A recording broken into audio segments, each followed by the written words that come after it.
Does the patriarchy have you down? Does that misogynistic Jesus give you the willies?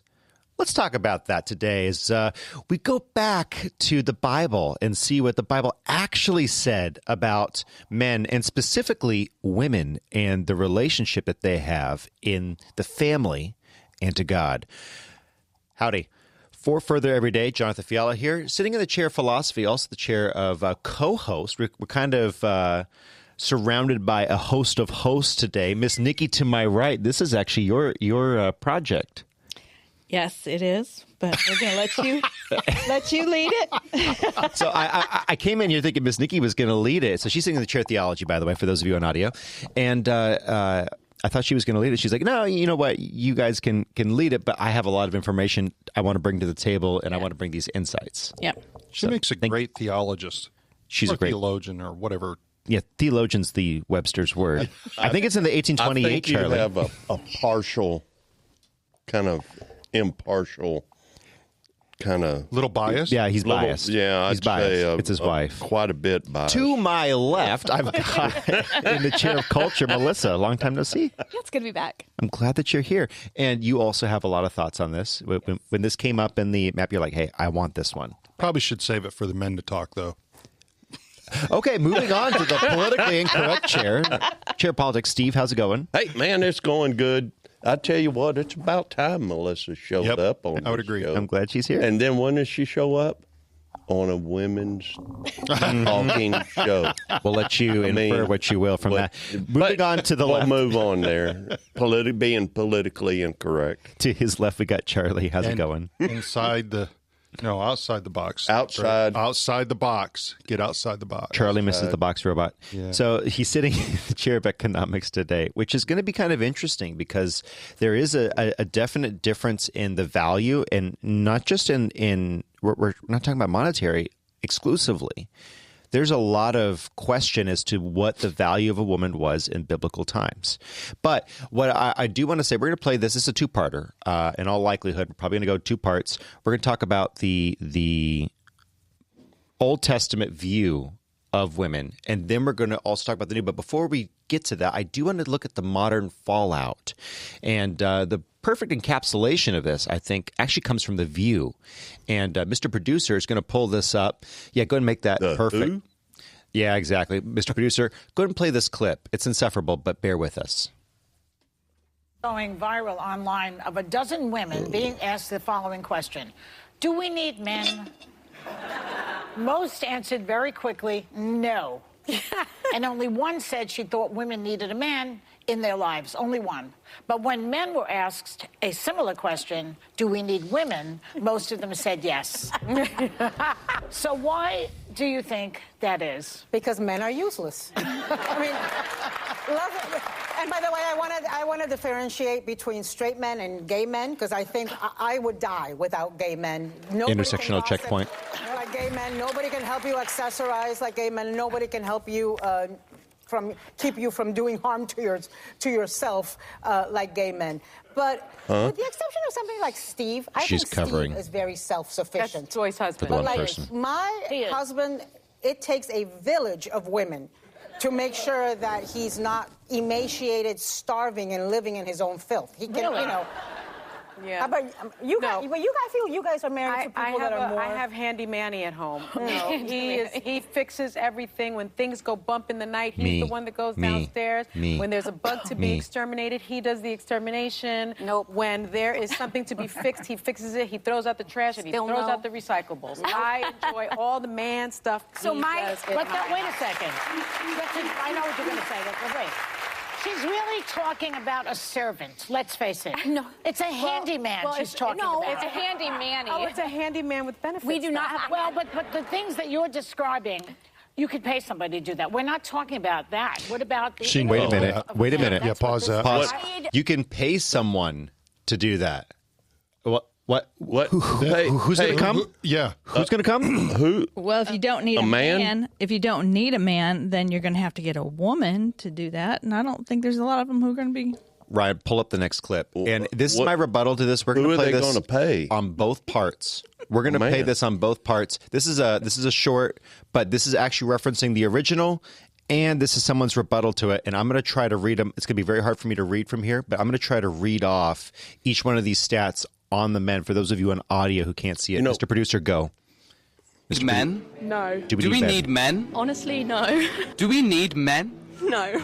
Why? Because they suck.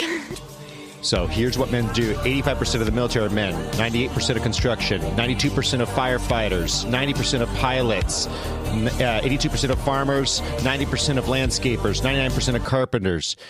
You keep going. Thank you, Mr. Producer. Those are jobs done by men. Those are jobs that are infrastructure. So this is not a show about men. And how did we get to this point where women hate men so much in the modern culture? I think part of it is a failure of the church. Oh, I would definitely agree. I absolutely. The one thing I do want to state before we go any further with this, if you watch that clip of The View, and by the way, folks, you can catch that on YouTube. It was all about me. But that's where we are today. But here's what I want to drive home. The relationship between a man and a woman, the value of a man, the value of a woman will always be diminished when it's only about you. Yes. Correct. And go to the Fit and Fresh podcast or any of these other podcasts, and you'll see men who are focused on the men, on themselves. That's right. It's not just the women. That's right. But a lot of this hatred, I think, comes out of a misunderstanding of what the Bible has to say about women. Mm-hmm. There's been, and feminism really, and I'm going to say something radical here. I think all feminism is, I think egalitarianism at its core has a well-intentioned misstep.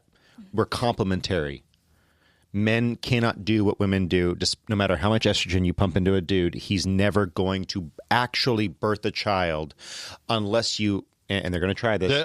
If you got kids in the room, 3, 2, 1, you need to go. Yeah, they're going to cut out the body parts of a woman and put it in. It's still a woman's body that you are co-opting in that case. Well, that's never going to be. Never going to happen because when they try it, they have to pump that person so full of hormones, it's going to kill the baby. So they can't. But all that to say, no matter how hard you try, not going to survive. Maybe in that body. Maybe we'll see. We'll see. But here's one thing I do with my brother here currently: a lot of interior home remodeling and stuff. And I'll tell you what, there are a lot of single people, and a number of them women, that we do a lot of work for. A lot. Because they don't have a man at home, and so they have to hire someone to come do it. Exactly. Ladies, because they can't do it. Isn't it easier They're not capable if of you doing find a good guy, like a good guy, not a jerk, and you find a good guy and he does that? Isn't that cheaper than hiring one? But it's finding it's finding that guy. Which deals with a modern day issue that we have today. I think Melissa brings up a really good point, that there are far more men than women, and it gets fewer when we're talking about good men that will treat the woman the right way. So there's a legitimacy there on that issue. So let's kind of bring this into the Bible, because I actually do want to bring up the stats on men and women in dating and also in divorce, and just kind of highlight some of that in part 2. But I kind of want to pull in, what are some of the verses that really get people's dander up? They really frustrate the feminist about the Old Testament. Judges 19 is one that comes to mind immediately. Mm-hmm. Does anyone remember what happens in Judges 19? If I'm not mistaken, that's Deborah? No. It is the NC-17 chapter of the Bible, of all NC-17 chapters. Yes. It is the rated X chapter. It's one of the worst ones, where you have a Levite priest. He's coming through a town, and he lets his concubine, who had run out on him, get taken by the people who wanted to take him. sexually. Right. Right. And so they abuse her all night long. And then he cuts her up into 12 pieces, sends the 12 parts to the different parts of Israel. People say, well, how could you serve a God who would green light that, who would rubber stamp that? I don't think that was rubber stamped. Yes, that's correct. But go ahead, keep laying that out, please. Because he did that, but it brought judgment down on the tribe that abused that concubine. What did all of Israel do right after that? Did they not go to war with them? They said, turn over the men that did this, or we will wipe you from the face of the earth. I mean, see, I know how people view the Old Testament, and I think if you understood it spiritually, you would not be so judgmental.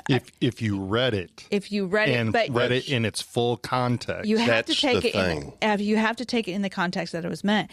And, you know, one of the things I told Charlie, I said I need to come out to establish first, because I was raised in a home where I have never been under my father or my husband as women were second-class citizens. Were treated. And my dad always thought, you can do whatever you want to do. I mean, so if a woman who is listening to this has come out of a situation where you were treated like a second-class citizen, you may have, maybe harder for you to see the Old Testament in its spiritual context, because you have been abused through some male relationship or, environment or whatever. I have not. I have never been in a situation where I was told I could not do something because I was a woman. So I see the Old Testament in the perspective, I believe, that's way that God meant it to be. You cannot say that women were second-class citizens in Scripture unless you understand go back to Genesis, where, and I don't want to take over the whole podcast here, but I thought it was really interesting when God created Adam, and he said, we made him in our image.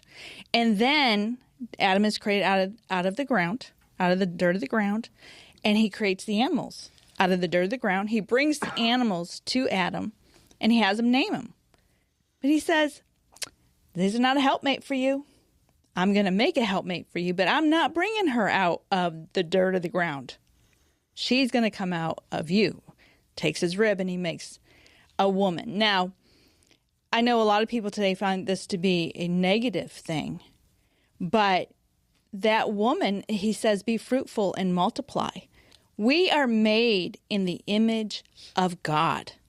That woman was created to hold, nurture, and carry the next image bearer. Now, a man is over a woman spiritually and physically as a protector and a provider, and God is over the man. There's 2 layers of protection for that image bearer to bring on the next generation. Every time a child is born, there must be a celebration in heaven because another image bearer has been brought to life. So there's 2 things that I actually want to input here. First off, what if woman had been created and formed from the dirt after man? We would have always said she came second. Therefore, she is less, right? There would be that argument. The fact that she came from the side, from the rib, what does that mean, Miss Nikki? Well, she's part of him in a sense. She came out from him. But also I think, and same I like flesh. The same flesh. It's equal to well, him. that's right. Bone of my bone, flesh of my flesh. Equality in value. Equality in value. I was going to say, make sure you make that distinction. It's in value. You are in value. I am going to tell you right now, my husband and I have been married for almost 40 years. We have 5 kids. He never gave birth to one of them. I don't know why. I mean, come on. Carry your part of the load. 2.5 of the kids, Charlie. You owe her 2.5 kids. He could not. He never. My lands, how selfish. My husband never felt the baby move inside him. That's an amazing thing. The first time you feel a baby move inside you, and you know you have life. And then, of course, he never had to go through the pain of childbirth either, but he coached me through it really well. breathe. No, what a breathe. But the other thing I wanted to bring out was, so you have this co-equal parts in that, but the other thing is that you have, without men, you have this, the species doesn't continue, but you also have the protection. And that's something that I think that we've really lost sight of in the 21st century, is that there's such a strong, in America, in the West, there's such a strong confluence of men who've done a decent job, not a perfect job, but a decent job fortifying the wall around the city. And you don't see the need of a desperately vile and wicked Judges 19 world, where the one false step, you're in the wrong town, and your wife gets taken and she's violated to the point of death.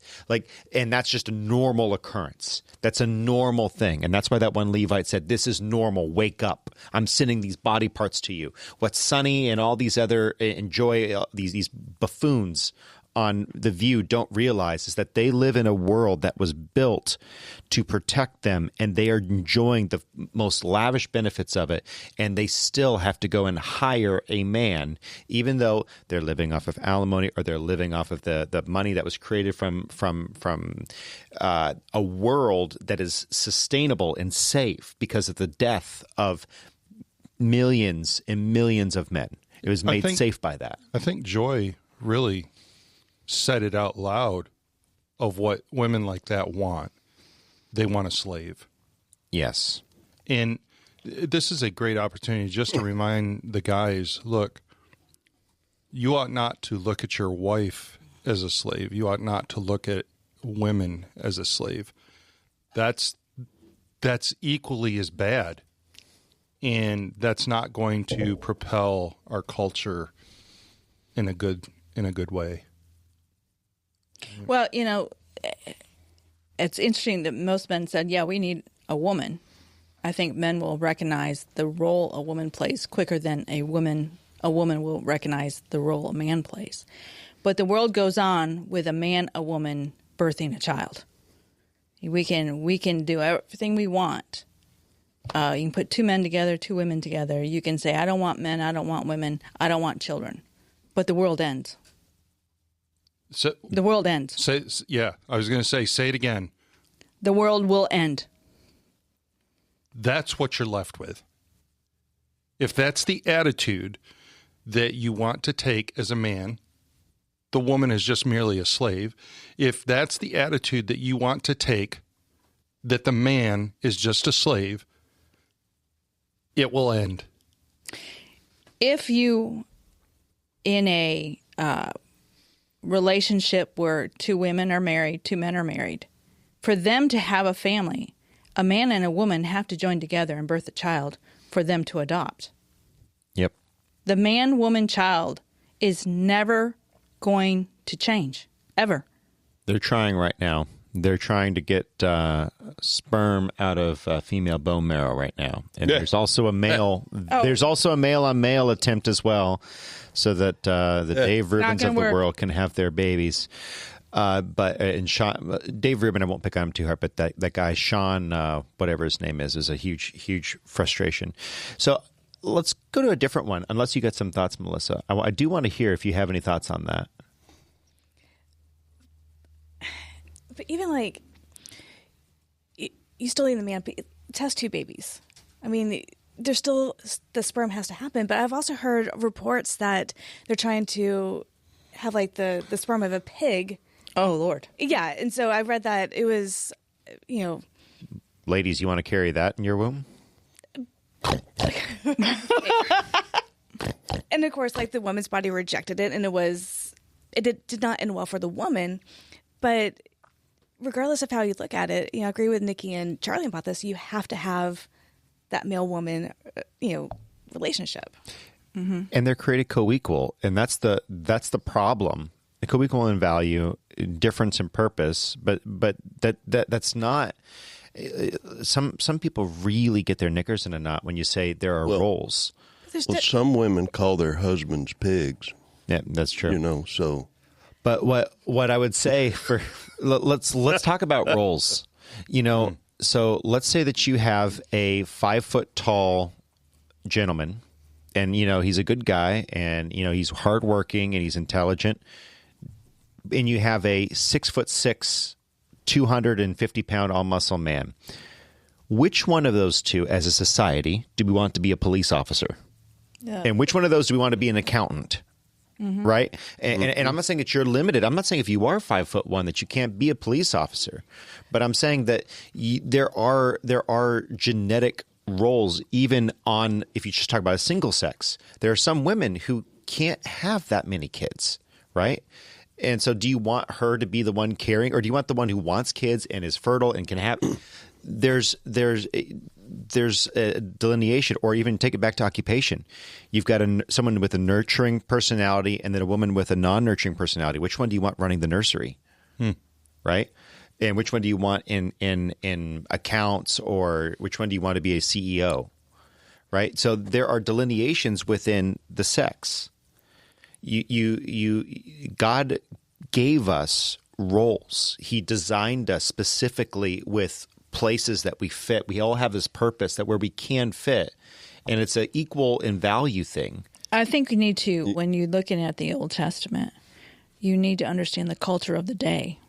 And you cannot look at the Old Testament from a Western culture of today interpretation, because you're going to be very off what was actually the intention. Well, let's talk about Leviticus 15. Steve.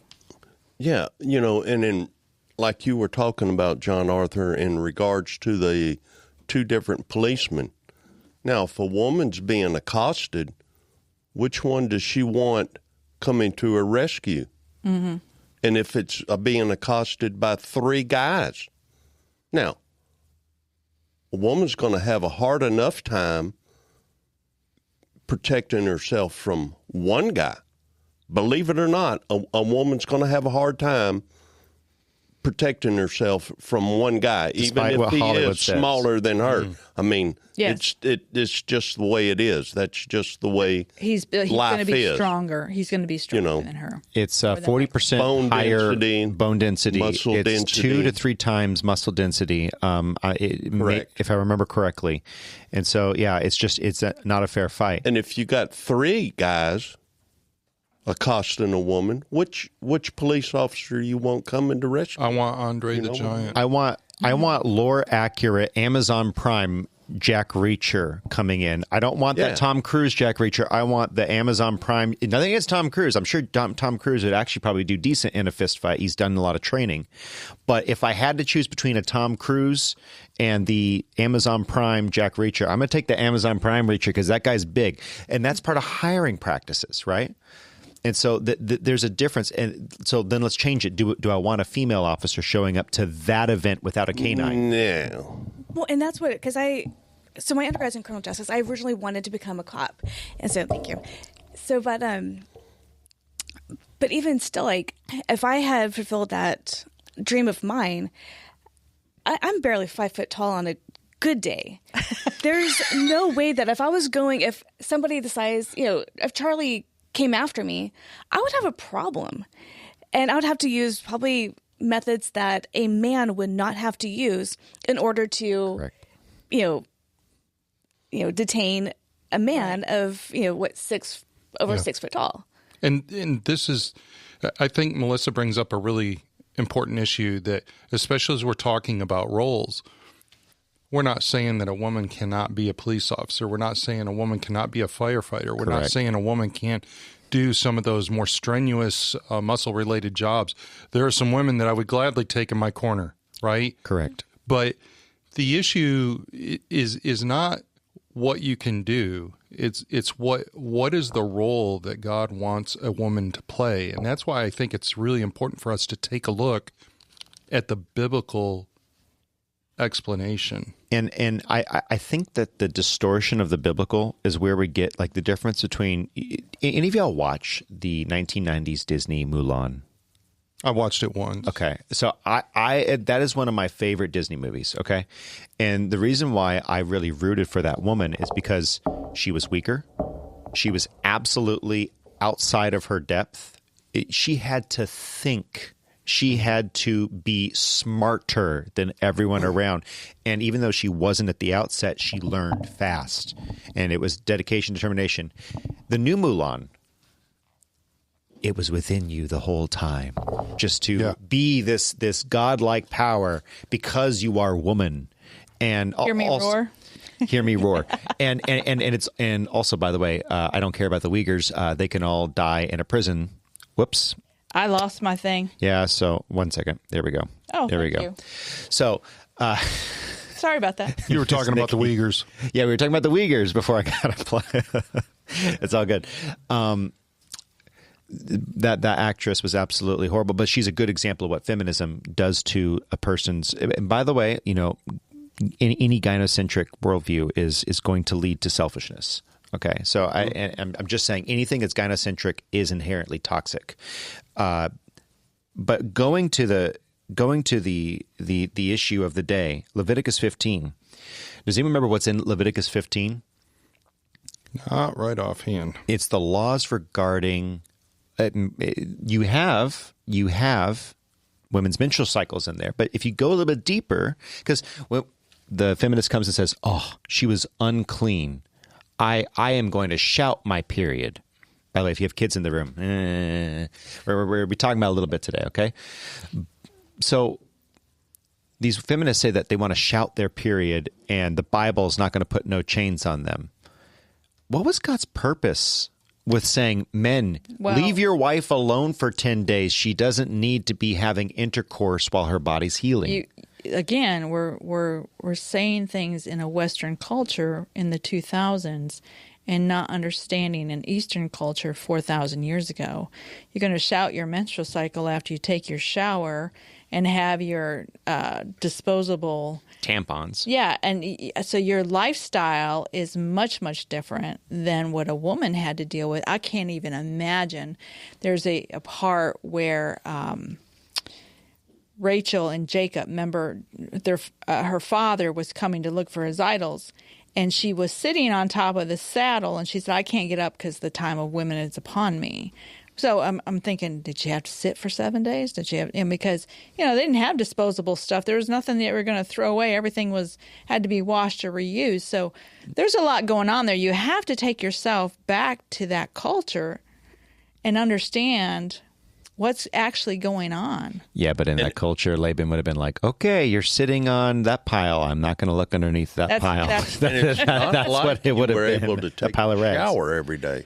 No, well, no. I mean, they probably showered or bathed. They didn't even shower. I was going to say, there's no showering going on. There's no shower. There was just bathing, and they're in the, I don't know. Out of a cup of water, Yeah, so there's a lot going on there that I don't think we can make that harsh of a judgment call. Well, I think it's even, I think we can make a really good judgment call, because what you see is that before then, when people have power, they tend to form alliances with people who are in a like power structure. And yes, you did have a sort of patriarchy form there. By the way, we have a matriarchy forming today in a lot of ways. And we're going to get into that next episode. But let's deal with the patriarchy, that side of things. There was a sentiment among men in the ancient world: we are stronger, we are wiser, women are weak, we don't know why they're weak. Therefore, I have an appetite, I'm going to fulfill it. When God said 10 days, he was giving that time frame for a woman to have time to heal from her cycle. That's part of it. Because, by the way, if you actually follow that 10 days, right at the end of there's a really good time to pick boy or girl if you're regular on your cycle. If you didn't know this, you can actually time your cycle. My grandparents did that. They did boy, girl, boy, girl, boy, girl. Then they went boy, boy, girl, girl. Because they had that planned. I know. I've heard that. I don't know if it's been proven. I don't know if it's been proven. I know my grandmother talked to me about that, because my grandmother had all girls, and there was a time frame. They said if there was so much acid in a woman's body at the time, it would kill the the sperm that would make a boy or the sperm that would make a girl. So that I have heard of that. Whether that is, you have to measure the basal temp, but yeah. So there's a very specific time, and you have to chart it, and you have to be regular. Like those are things. By the way, birth control and xenoestrogens in our food and a bunch of other stuff does change all of that. But again, I don't want to get too far into the weeds on that. That could become interesting fast. But all that to say, God actually built a time of month for the best time to have kids, and it's actually right after that. And so he was providing that, but also you go a little bit further back in Leviticus 15. You have the discharge of a woman, but what else do you have? You have laws regarding the discharges of men. Mm-hmm. First, if a guy has a issue from down there, he's unclean for a day. It's almost like it was a health issue. I'm sure it was. I'm sure. I mean, because if you remember during the Civil War, when somebody read the portion in the Bible about taking running water over their hands, mm-hmm. and instead of just putting water in a bowl and everybody washing their hands and just spreading the bacteria, that made a big change in the medical field for health and sanitation, to sanitize things. Before they even understood microbiology, you had mildew and leprosy and infectious disease laws, mm-hmm. that were instituted by God. God didn't want dudes walking around, whether it was bleeding or whether it was, fluid, male fluid. He didn't want men contaminating that. He also didn't want women contaminating that. He wanted them to stay clean and separate. Yep. And then also he provided that scarcity so that the man could actually have that time of, okay, I need to wait before I'm with my wife. And also for the less fortunate women who married a kind of a bore and a jerk, there was 10 days to wait so that she could fully heal. And that actually does a lot for your health if you wait 10 days. Mm-hmm. So it's almost like God didn't make stupid rules. And some of the worst rules that God made, it wasn't because God was shaming a period. In fact, if anything, He was protecting the woman. No. I don't. Go ahead, honey. She is passionate about this one today. It is an issue of protection, and Nikki brought up the point earlier, and it's going to be made a couple more times before we're done with these podcasts. When you talk about the layers of protection, you're talking about God, man, woman. 2 layers of protection there for the woman. And so these rules are not meant to devalue. They're not meant to discriminate. They're meant to protect. That's a key point that needs to be remembered when you're looking at biblical womanhood. Mm-hmm. So, did you have something? Okay. I thought you said something, Melissa. I wanted to make sure I got you. Very good. I'm sorry. She's being quiet today, rather reserved, which I find hard to believe. Part 2 that I'm. I was going to say part 2 is her. I mean, that's my bread and butter one. I was going to make a joke saying she's being a good submissive woman, but we would never hear the end of the comments, and she would never forgive me. No, and you sit next to me so I can. Give me the elbow. Yes. Happily. One thing it would be in the Bible that really has gotten women's hair up standing is the one part in the Bible where it talks about being submissive. And we'll get to that. Ooh, man. And we'll get to that. But let's talk a little bit more about the Old Testament, and then I want to go to the Ephesians model for the family. I think that would be really appropriate. Mr. Charlie, I know that you would put some stuff into the chat on Ephesians via Got Questions. By the way, there's a really good article that I'm using as kind of part of the structure for this. Is from theologyforwomen.org. So just so you know, a woman came up with some of these talking points and not me, and I'm citing her in the description below. Theologyforwomen.org. She has a great note on the Old Testament and why some of these were well said. Ben Shapiro, Dennis Prager, I could have pulled them talking about the Torah and about the Old Testament as well. I thought it would be better if some of these talking points came from a lady. So Deuteronomy 22, is an interesting chapter, where it gives instructions for a rapist to marry a woman he has raped. Actually, What's that again? Well, thank you, Steve. We're on the vine. Yeah, we're on the vine. Okay. Mr. Get us in more trouble with the tubes of Ubes. Ubes of tubes. Yes. So you got to remember something, that there were 3 penalties, right, for someone who did this. There was one where he was put to death. There was one where he had to pay the bride price and leave.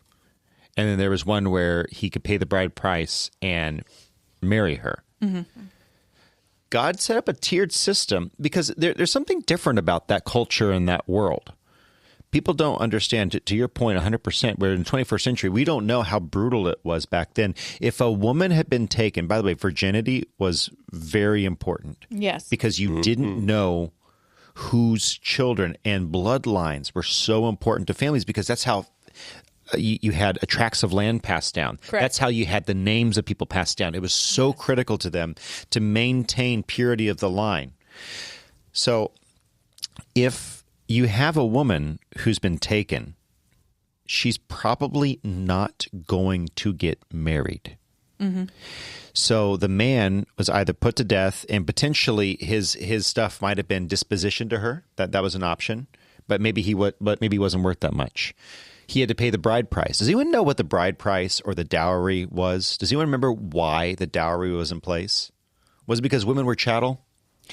No, you've explained it before. It's because if something happened to her husband and she'd come back to her father, that was her security. Like, you know.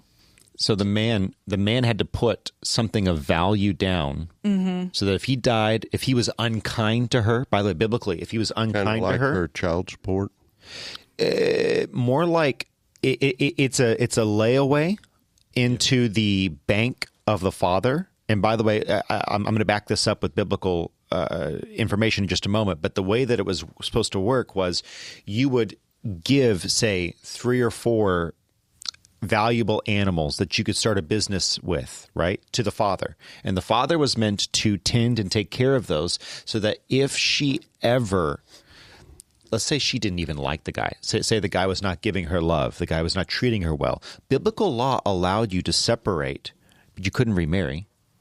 But you were to separate and go to your father's house and live off of the dowry.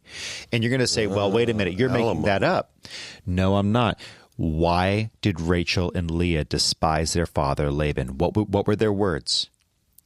He is not family to, he is no family of us. He has already spent our what? Dowry. He's already consumed that which was supposed to be for us. He was supposed to maintain that so that we would inherit it when he died. And that was the father would take that part and he would grow part of the wealth of the family. And when he passed, part of that wealth was meant for the daughter and her husband. Mm-hmm. That's what the bride price was. It was the father and the man coming together and saying, here's the collateral. I'm going to take care of your daughter.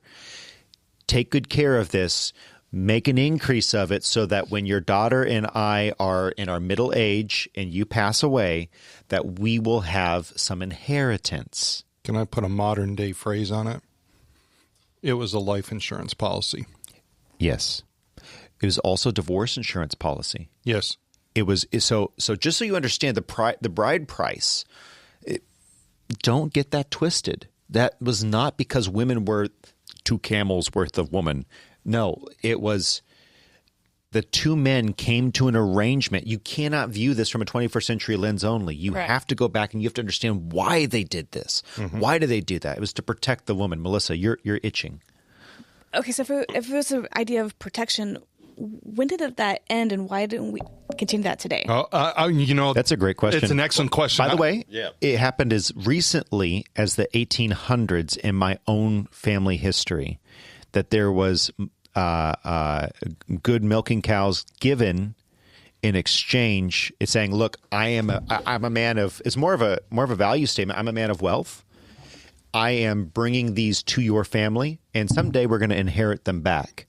Back in the 1800s, I had family here in the States who would do stuff like that.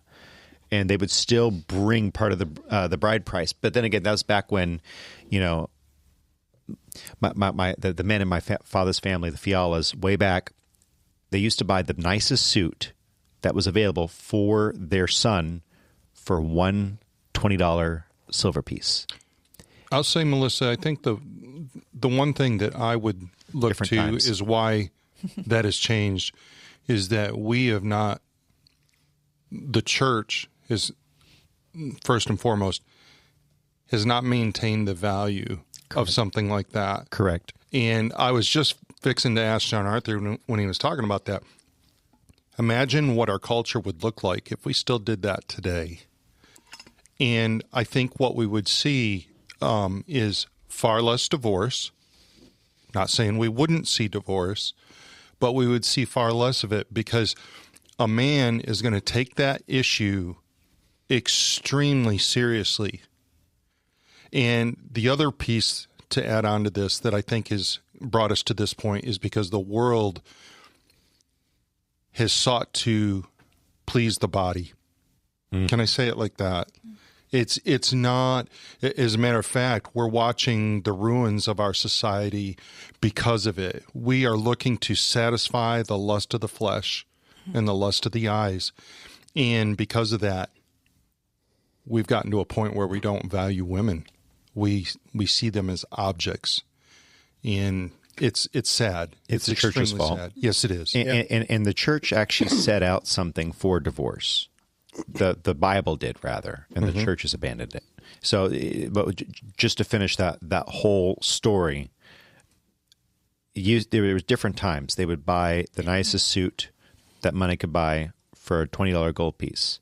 They would go and they would provide, you know, all of your household utensils and goods, and the man would provide, the husband to be would provide something of value to the family.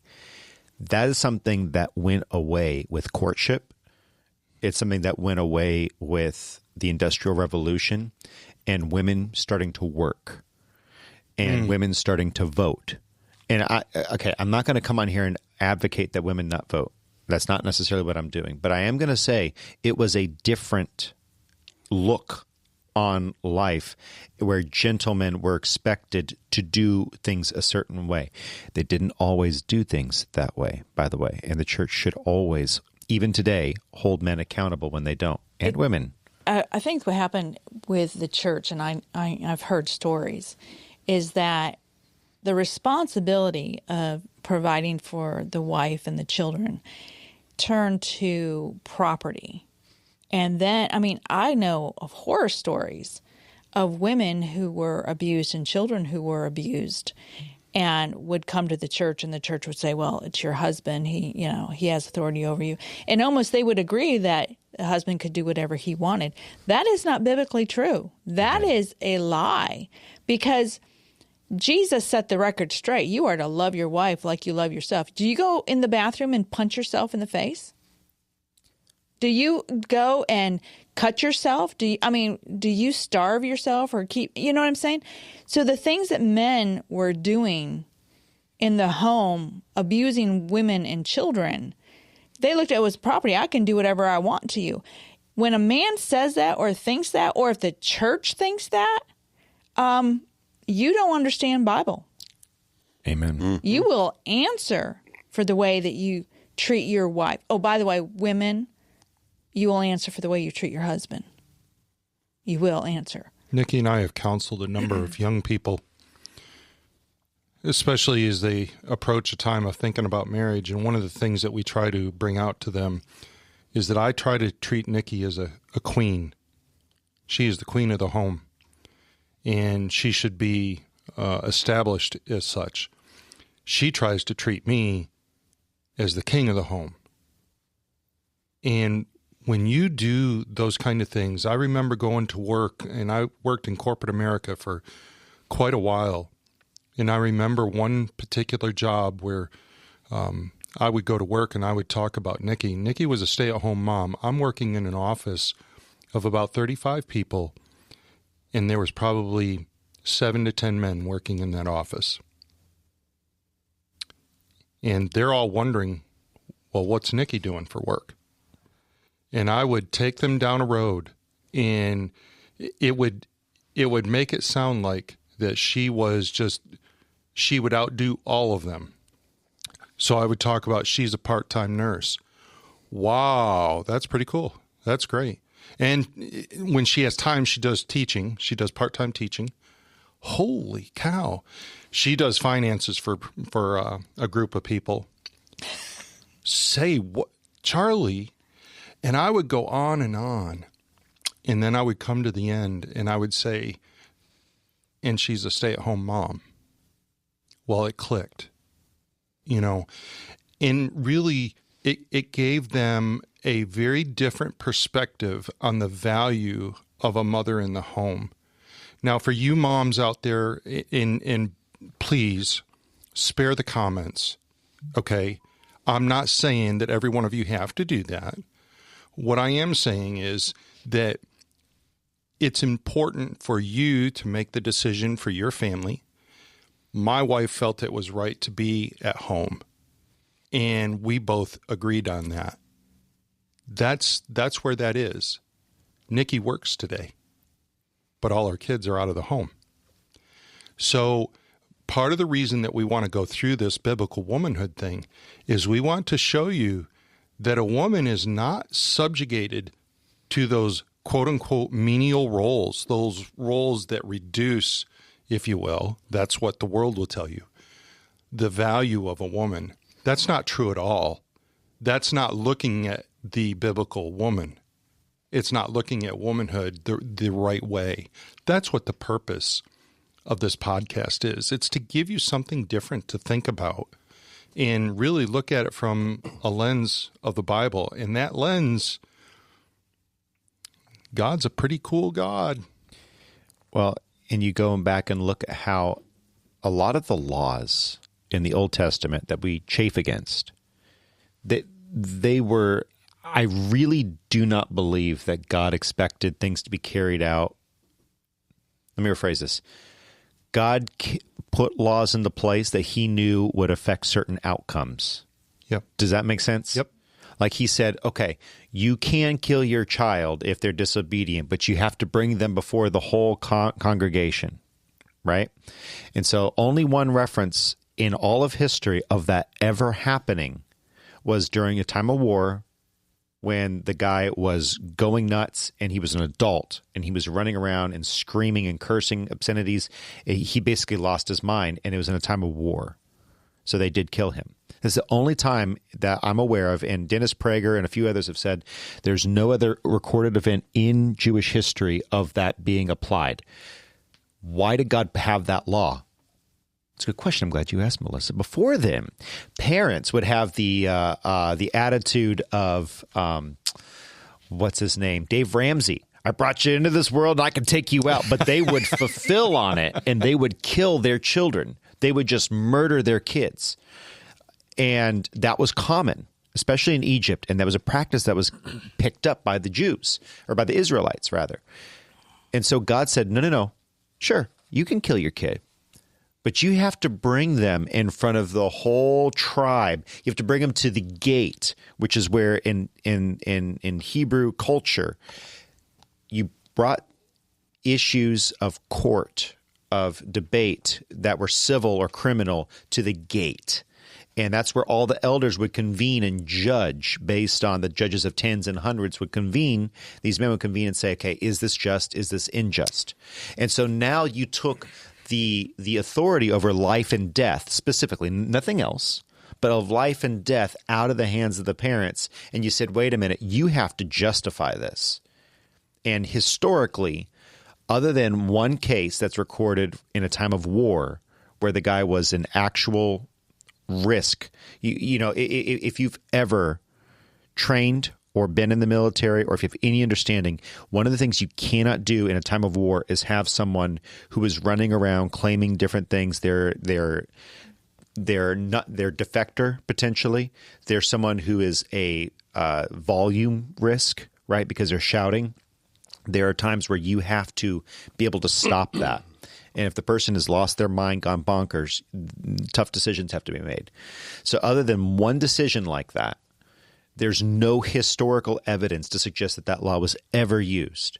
So God puts these, my opinion, God put laws into place with a desired outcome. Mm-hmm. Some of these laws were not moral laws so much as they were health laws, or they were laws that were supposed to intend to elevate, and in some cases, women, mm-hmm. and elevate their lives and their status. But you got to look at the culture. You got to look at the before and the after result. And I'm not saying that you have to read between too many lines. It's pretty clear if you look at it. I'm not making excuses for the Bible. It stands on its own. As such, just look at the history. Yeah. Just look at the history. And I think we need to really understand what was done 4,000 years ago. You live in a whole different society today. And let me just bring out an Old Testament. Most parents probably could not bring their child to that point. Look at David and Absalom. Absalom was really rebellious toward God. He was rebellious toward David. He killed some of David's his brothers, or his brother. His brothers, yeah. He killed, and he was trying to take over the kingdom. And he slept with David's wives. Yeah, and and so, but when he died, David was heartbroken. How bad and rotten he was. David just wept over the loss of Absalom. That was his child. So I know we're getting toward the end here. I do want to bring out a few things. Old Testament. God really placed women in a place of honor. And one of the things Old Testament you can bring out is Hannah, who prayed for Samuel. You can bring out Rahab, who believed in the God of Israel, and she was a harlot. I was going to say a harlot that has really saved a race. But in the line of Christ, she's in that line, and she was taken into. She was married into a man took her as his wife after that. So you have Rahab, you have Esther. She was an orphan whose uncle raised her, and look at the position she was in. Who was incredibly brave. Very brave. And look at Ruth. I was going to say Ruth is the model, yes, of how women were to be treated and how they were to act. And let me share something with you. When you go back to Abraham and Sarah, and it's prior to the law, but I love what the Bible says: a man submits to God and a woman submits to the man. It's just keeping things in order. But when God promised Abraham an heir, and Sarah was barren, so Sarah says, "You know what? Go into Hagar, my mistress, and my servant, and she will bear children for me." She's trying to help God out. She was really trying to think how to make this work.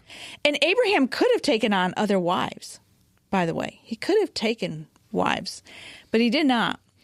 And then Ishmael is born, and then Sarah gets pregnant and has Isaac. Well, Ishmael is making fun of Isaac, and Sarah goes to Abraham, send him away, send him away. Abraham goes to the Lord and says, "What should I do?" And God says, "Send Ishmael away." Now, if Abraham had gone to the Lord the first time, amen, may have saved a lot of headache. My point is this. Charlie and I have been married for almost 40 years. When we don't agree on something, we have to wait until we're both in agreement. Charlie we don't buy a house, sell a house, we don't move. Everything has to be in agreement. So when a man is submitting to God, it's only right for you to submit under. And that's what I'm trying to say, is Sarah and Abraham had a relationship where she could come to him and talk these things over. She wasn't just in the other room doing nothing. She had a relationship with him. And he didn't want to send Ishmael away, but he went to the Lord, and the Lord said yes. Now, if they had practiced this, and that's what a marriage, what I'm trying to say is, that's what your marriage should look like. Two people who have ideas, you talk them out, you go to the Lord, you pray for guidance, and you come into agreement. So we have that Old Testament example there. Another thing I want to bring out, Old Testament, is the Proverbs 31 woman is just every time I hear of how, women are second-class citizens, the Proverbs 31 woman is lifted up to be an example. And she has her home in order. She gets up first thing in the morning, she puts her home in order, and then she goes out and she conducts business. She's a businesswoman. She's a popular woman. The phrase in the Proverbs 31, when it talks about her husband is in works, is known in the gates. He's a high quality man. He is, but his reputation also is, her reputation reflects on him, because that's how it's referred to. She's very intelligent. She's conducting business. So her home's in order. Her marriage is in order. She is a woman who is productive. And women, I think, get the wrong idea. If I'm staying at home, I'm not doing anything productive. Well, that's not how the Proverbs 31 woman was. And when we get to, present day, one of the things that bothers me, and we'll bring it up again in the next segment, is that women were not allowed in the United States back in the 1800s to purchase property or even in some places conduct business. It was a state by state at the time. But, they didn't search Scripture. If they were searching Scripture and reading Proverbs 31, I'm not sure why they were making that law. Well, it comes down to when a group of people have power, whatever the group is, they tend to abuse it in the absence of God. Mr. Charlie, we're really at the edge of our time for this part, but I want to get into Ephesians 5.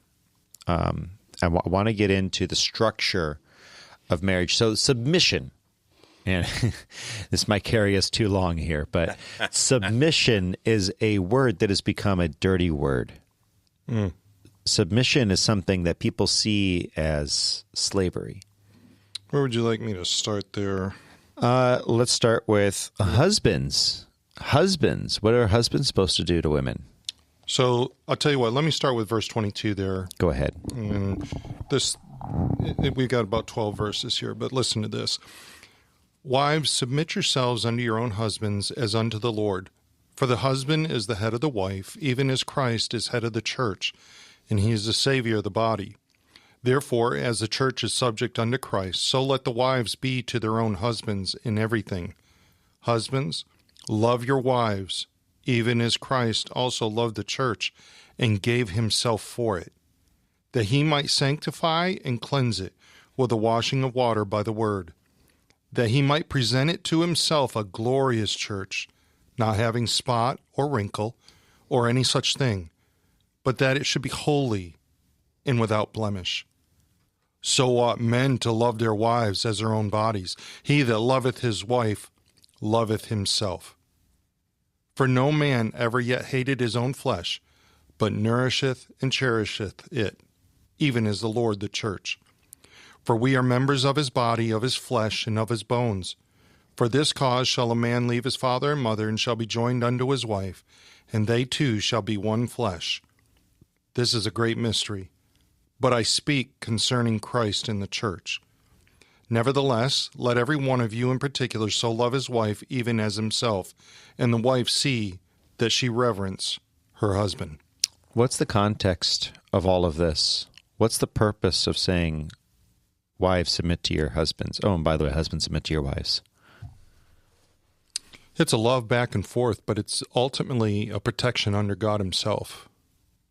Are they not all part of the same body? They're all part of the same church. They're all responsible to Christ. Yep. And by the way, when Christ is the head of the church, Christ spilled himself out for the church. And that's what a man and woman do. Is when a marriage is work. A marriage is a lot of work. Say what? And you will, and sometimes you will spill yourself out for the other person. If it's like a mother at the end of the day, she goes, oh my goodness, I'm exhausted. All I've done is chased after these children and they were rebellious. And my daughter said that to me one day. I said, well, you just spilled yourself out for your children and you're tired. Now you need some rest, but that's really what you do. That's relationship. My favorite thing was when I came home from work and Nikki would see me come through the door. She would meet me there, and she'd go very sternly, "I'm off the clock." That was an extremely clear phrase and meaning, and it meant the kids are yours, and you better deal with them. That's what that was. But it told me that she had had a tough day. Now, as husbands, we might have a tough day too. I get that. Suck it up, buttercup. Suck it up, buttercup. And the thing is, we're one flesh. It's teamwork.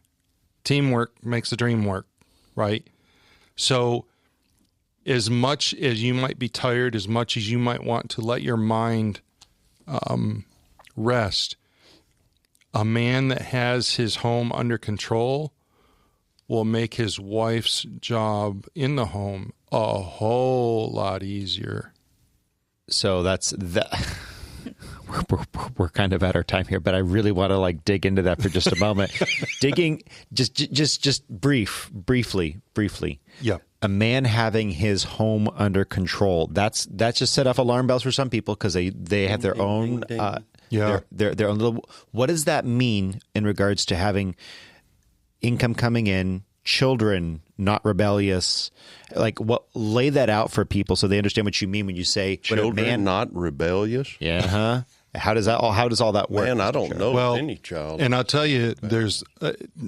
Man, I could spend so much time here. Good spanking helps. I want to go there because there's a lot of people today that a lot of parents today that don't think that spanking is right. I'm so sorry. That hurt me. That hurt me that you did that, little 2-year-old Timmy. I'm going to tell you something. I've raised 5 kids. My wife and I have, and I went hard on my first 2 to 3, much softer on the last 2. I'd go back toward being hard, not as hard. Define hard. That very strict, right? No marks on the body. Yeah, but very corrective. The whole issue is obedience. He's not talking about everything as a spanking. No, that's not what he's talking about. No. He's talking about discipline. So he's not talking about I'm giving him a hard spanking. He's talking about we are going to have lines of what is acceptable behavior, what is not acceptable behavior. Boundaries. And there's we're going to have boundaries and we're going to have consequences. That's what he's talking about. And if you deal with those boundaries early on, guess what you don't have to worry about later? Them violating them. Yep. Kids love you for boundaries. And by the way, your husband and wife will love you for boundaries. Absolutely. If this stuff sounds like unicorn farts and rainbows to you because you have had bad relationships, let me tell you something.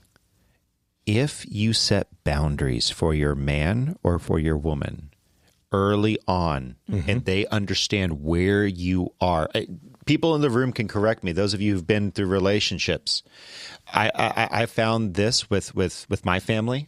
Once I started setting boundaries, and my relationship improved dramatically.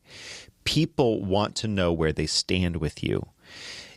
If your dude is walking all over you because you are a doormat, that's not a good boundary. You have not laid down boundaries.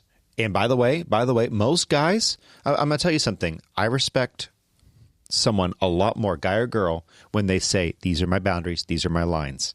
And you know what? Those should be, for a marriage, those should be defined before the marriage. Before marriage. Early in the courtship phase. Yes. When you're courting a woman, you need to say, these are the things I like to do. These are my decisions. Woman, you need to say, I want to be able to make decisions in X, Y, Z. I want you to make these other decisions. By the way, women, don't make men guess what you want them to figure out. Tell them it's not less because a clueless dude has to have you tell, I want flowers. I want what. Tell them that. Tell them those things, but also tell them, I really want you to make the plans because it's special when you make the plans. Girls, don't make guys guess because they're scared. But we're going to talk about that more in the next episode. Yep. Yeah. Final thoughts. Be good. Final thoughts for the day, Miss Nikki. Well, I just do not believe what I understand of the Old Testament, that God has put women as lesser value than men. I believe that they are equal in value with different roles. Amen. I just don't see the Old Testament supporting women being mistreated. Amen. So if you look, from the chair of philosophy, I'm just going to, actually kind of dwell in this chair for just a moment. You've got to remember that the Bible, although inspired, was written to a specific group of people at a specific time and with certain intent. And I'm not saying that makes it any less inspired, quite the opposite. I'm saying that it is knowledge and there's value that you need to derive. You need to understand why God said what he said.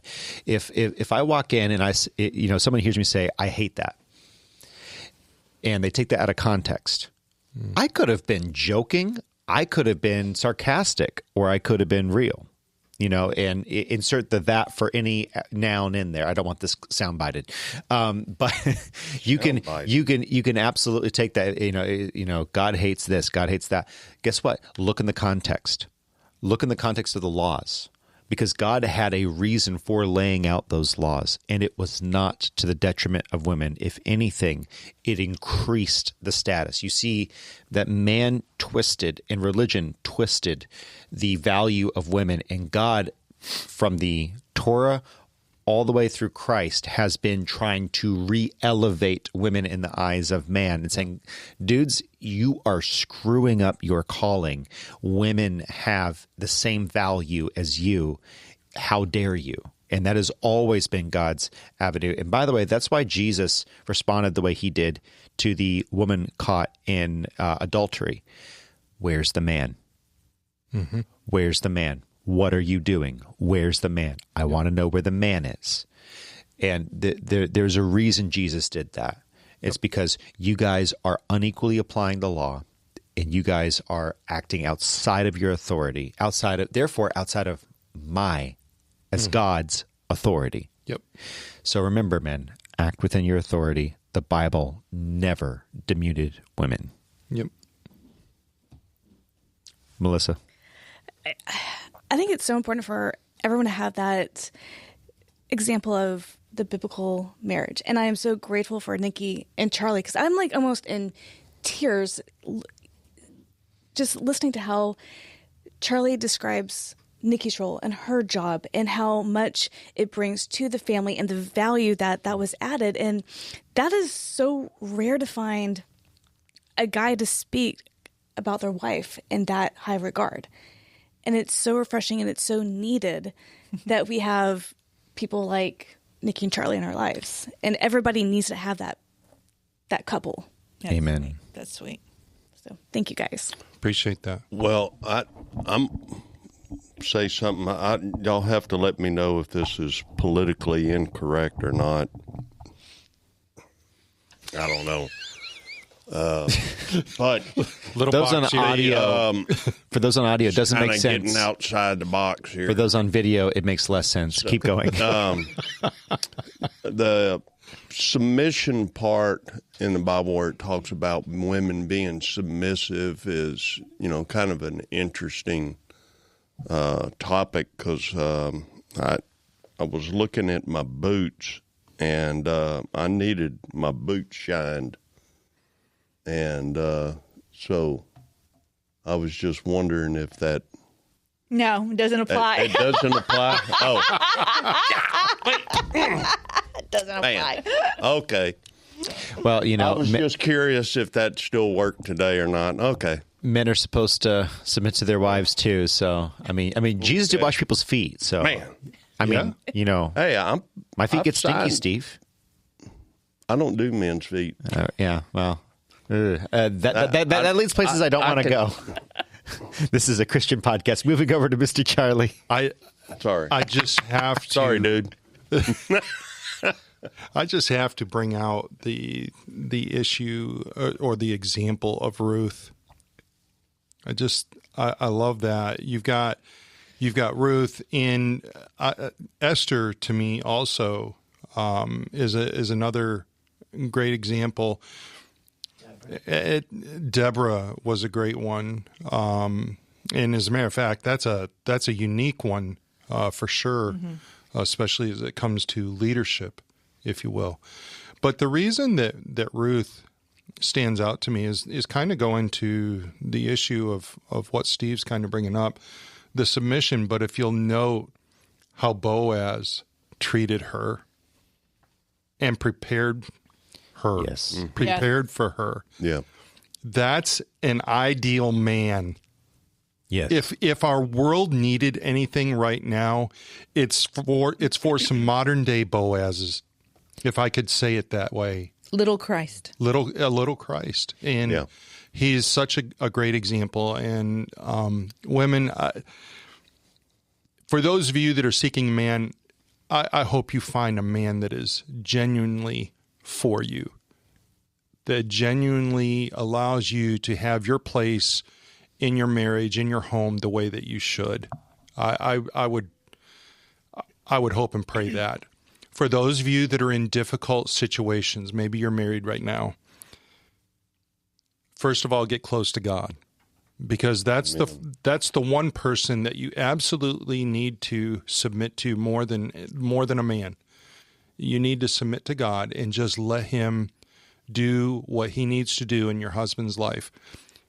Do men change? They do. And the Bible even speaks about the issue of a woman having the impact of influencing her husband toward Christ.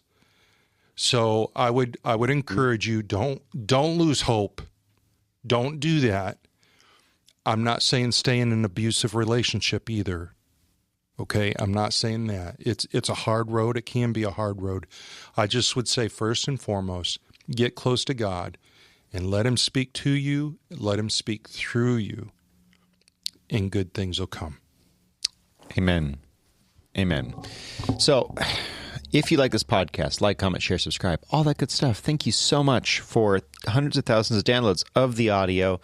Guys, if you're on YouTube, make sure you bookmark this page or bookmark the front page and hit that notification bell, because YouTube is not notifying you, as best as I can tell. Ooh. And they appear to be deleting views. So you guys just keep sharing. Rumble is still live and going and increasing. Thank you, Rumble, for being there. If you're on YouTube, what are you doing over here? Go over to Rumble. Check your subscriptions. Man. Make sure they're still subscribed. Go to Rumble. Now, I know that Rumble's app is 2008 YouTube as far as like its evolution. They're working on it. By the way, I happen to know $400 million dumped into Rumble in investment. Wow. So they are growing. And they're going to be a space that I think is going to be well into the future. Again, audio, you can find us anywhere where podcasts are found. And we are still technically on the X. However, we just haven't been doing that much. Our guy's been doing that. Is taking a break. So just breaking. You can follow us anywhere. And with that said, we love you so much. You have a wonderful week. Bye-bye. Bye. All right. If you're still here, you are a super listener, or we put you to sleep. And Mr. Producer, I'm going to be calling on you in just a moment. Favorite romance movie? Favorite romantic or romantic? It can be an action adventure, okay? It could be an action adventure with romance, okay? But favorite romance movie? If it's spicy, don't you have to change it. It's easy, Princess Bride. That's my favorite. Well, my first thought was Beauty and the Beast. That's a good one. Ooh. I like Notting Hill. Notting Hill? What's it about? Romance. The celebrity that is pretty much ends up falling in love with the, I don't want to say a commoner man, but a commoner, and just their relationship and how, different lives come together, and it's an interesting story. It's a beautiful story. Okay, Notting Hill. Okay, Robin Hood. Oh, yeah. Maid Marian. And how about Mr. Producer? You can turn your mic on, buddy. I can't think of a specific movie, but I do have my favorite fictional couple. It's Arrow. You're gonna hate me for this one. What is it? It's Superman and Lois. Smallville. If you don't like that one, I do love. You can have whatever you want. You can have whatever you want. I love Pongo and Perdita and 101 Dalmatians. Pongo and Perdita, nice crossing couple. the country to save 99 kids. There's definitely a beautiful relationship there with the two in that Disney story. So tell us your favorite down in the comment section below. And Pongo or Purdy Princess Bride. No. Pongo and Purdy versus Superman and Lois. Which one is a more legitimate one? We're making this a referendum. Yeah. On Mr. Producer. Purdy. Right. Okay. See which one is best for Rye Guy. Tell us in the comment section. We love you so much. Bye-bye. See you next week. Bye.